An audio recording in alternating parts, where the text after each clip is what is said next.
Sur les vidéos précédentes que je t'invite véritablement à aller voir et que tu retrouveras dans la playlist bourse, je t'ai présenté différents modèles qui pouvaient te permettre d'analyser fondamentalement les entreprises et notamment pour pouvoir déterminer leur valeur intrinsèque.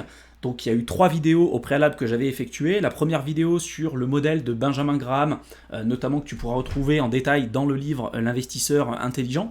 Donc ça, c'était une première manière d'analyser fondamentalement les entreprises. Sur la seconde vidéo, là, je me suis plutôt focalisé sur un autre modèle qui a été popularisé plutôt par Peter Lynch. Sur la troisième vidéo, ça a été un autre modèle qui, cette fois-ci, s'appelle le modèle de flux de trésorerie actualisé ou le Discounted Cash Flow Model. Là, dans cette nouvelle vidéo, on va se focaliser sur un quatrième facteur, sur un quatrième modèle d'analyse qui s'appelle le Dividend Discount Model, qui va nous permettre plutôt de nous focaliser sur des boîtes, cette fois-ci, qui versent des dividendes, ce qui sera le cas finalement de Coca-Cola, que j'ai analysé du début jusqu'à la fin avec les 3 modèles précédents, et qui va nous permettre de compléter notre analyse pour voir finalement si selon ces différents modèles, on peut considérer que Coca-Cola aujourd'hui est sous-évalué ou surévalué par rapport à sa valeur fondamentale. Ce qu'il faut comprendre, et je le répète à chaque fois, c'est que tu n'auras aucun modèle qui est parfait, il y aura toujours des tares, des avantages, des inconvénients, et que l'objectif, c'est de croiser ces différents modèles pour voir finalement si ces modèles-là poussent vers la même direction. Et jusqu'à présent, ça a été le cas. C'est-à-dire que ce soit le modèle de trésorerie actualisé, de flux de trésorerie actualisé, que ce soit le modèle de Peter Lynch ou le modèle basique de Benjamin Graham ou celui qui a été revisité parce qu'il y avait également certains inconvénients avec l'ancien modèle de Benjamin Graham, on se rendait compte que finalement, à chaque fois, tous ces modèles nous montraient que Coca-Cola était surévalué par rapport à sa valeur intrinsèque et sa valeur fondamentale.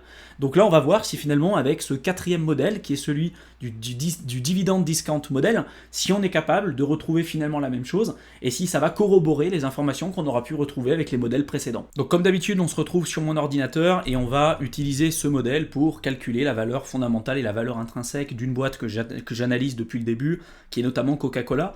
Donc la formule pour le Dividend Discount Model, c'est celle que je te présente à l'écran, avec P qui va être finalement le prix de l'action ou la valeur fondamentale de l'entreprise, D1 qui va être la valeur du dividende de la prochaine année, R qui va correspondre au coût constant des capitaux propres, et puis enfin on va avoir G qui va correspondre au taux de croissance de dividende, au taux de croissance moyen, qu'on va être amené à calculer un petit peu plus tard dans cette vidéo.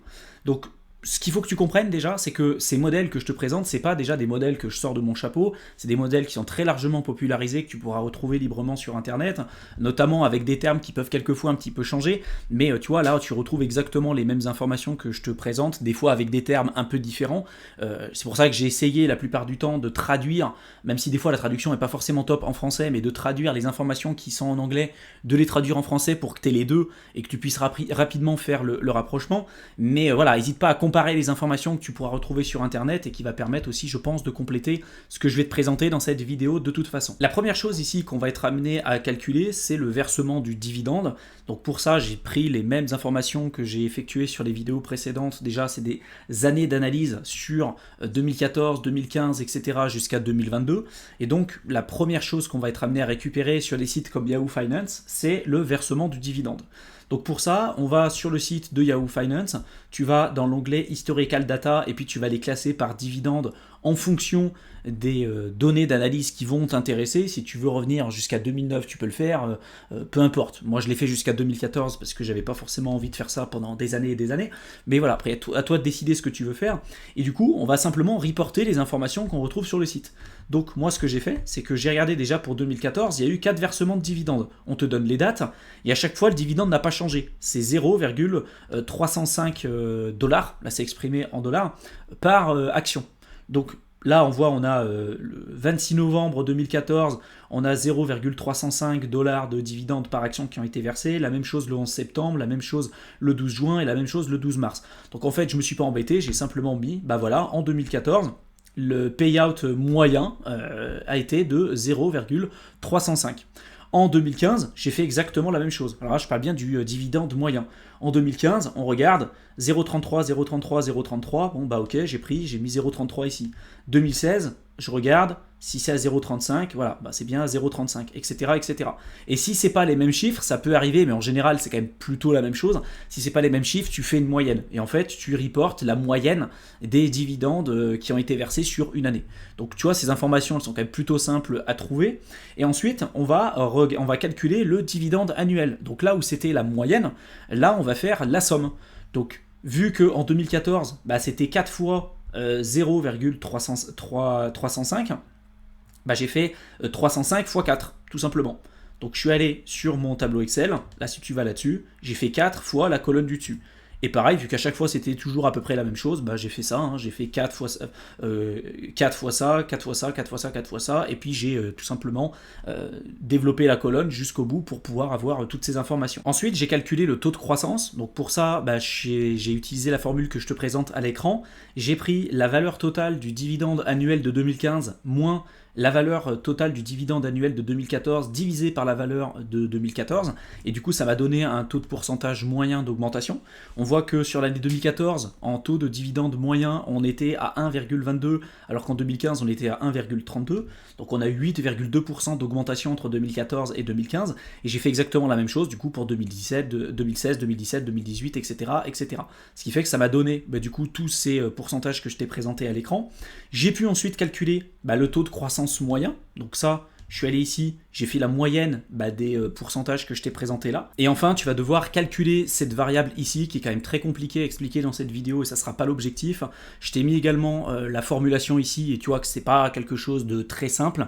Donc tu as plusieurs manières de le faire. Soit tu le calcules à la main, ce qui est possible, hein, et tu as plein de sites internet, tu as plein de vidéos sur YouTube qui t'expliqueront concrètement comment le faire. Donc en fait, tu vas faire la division entre le coût moyen pondéré du capital sur le taux d'actualisation. C'est assez complexe à faire. Ou alors tu prends le chiffre moyen de l'industrie, et ça c'est quand même beaucoup plus simple à le faire. Moi personnellement c'est ce que j'ai fait. Donc par exemple, je sais que sur internet tu peux retrouver le chiffre moyen de l'industrie pour ça, notamment pour Coca-Cola. Donc Coca-Cola, qu'est-ce qu'ils font? Ils vendent tout simplement des boissons au même titre que le fait Pepsi ou Dr Pepper aux États-Unis. Et donc j'ai pris le chiffre moyen, et notamment sur ce type d'entreprise là en tout cas, ce chiffre est égal à 6%.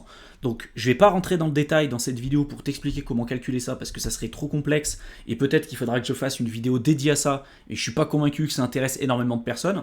Donc si ça t'intéresse, tu me diras dans la section commentaires si tu veux que je fasse une vidéo dessus, ça sera possible, mais j'ai pas envie de passer des heures à faire un contenu qui de toute façon sera peut-être vu par 10 personnes ou qui va intéresser 10 personnes. Je préfère mieux te montrer rapidement comment tu peux appliquer ce modèle en te prenant pas non plus trop la tête, parce que ça permettra de compléter les autres modèles préexistants qui étaient quand même plus simples, je trouve, en termes de calcul. Donc là, j'ai pris en fait le chiffre moyen de l'industrie, donc j'ai mis 6%, et enfin, du coup, j'ai pu calculer, selon le modèle, la valeur intrinsèque de l'entreprise, selon le calcul qui était présenté juste là. Donc j'ai trouvé que la valeur fondamentale de l'entreprise, aujourd'hui, la valeur intrinsèque, elle était de 142,33, alors que finalement, le prix actuel était à 64,02. Donc tu vois, par rapport au modèle précédent, c'est-à-dire quand on prenait le modèle de Peter Lynch, le modèle de Benjamin Graham et puis le modèle de flux de trésorerie actualisé, on se rendait compte que la valeur fondamentale de l'entreprise était plus faible que son cours actuel, donc finalement que l'entreprise était survalorisée par rapport à sa valeur fondamentale et sa valeur théorique. Là, on se rend compte avec le modèle du dividend discount model que cette boîte serait sous-valorisée par rapport à son cours actuel. C'est-à-dire que là, on a une valeur fondamentale qui est de 142,33$, alors que le cours actuel, il est à 64,02. Donc on a une différence de 55,02% entre les deux. Donc là, ce modèle nous dit d'acheter. Tu vois, donc ça c'est super important de se rendre compte que tous les modèles vont pas forcément dire la même chose, parce qu'ils vont pas analyser la même chose, et ils vont pas le faire de la même manière. Mais là, on se rend compte quand même que 3 modèles sur 4 nous disent que Coca-Cola est surévalué par rapport à sa valeur fondamentale et sa valeur intrinsèque, et on a un modèle sur les 4 qui nous dit qu'il serait sous-évalué. Donc après, à toi de voir ce que tu souhaites faire, mais moi pour l'instant, si c'était mon choix, si c'était mon cas, je ne le ferai pas, parce qu'il y a quand même la majorité des autres modèles qui m'expliquent qu'aujourd'hui Coca-Cola serait potentiellement surévalué par rapport à sa valeur fondamentale. Si tu veux télécharger ce modèle ainsi que tous les autres précédents, je te mets le lien dans la description de la vidéo, hein, tu pourras télécharger les fichiers Excel et puis après les appliquer et les utiliser avec les autres entreprises qui pourraient potentiellement t'intéresser. Si tu as des suggestions de vidéos, des sujets que tu aimerais que je traite dans les prochaines vidéos, n'hésite pas à m'en faire part. Je te souhaite une excellente fin de soirée et je te retrouve dans une prochaine vidéo. À bientôt.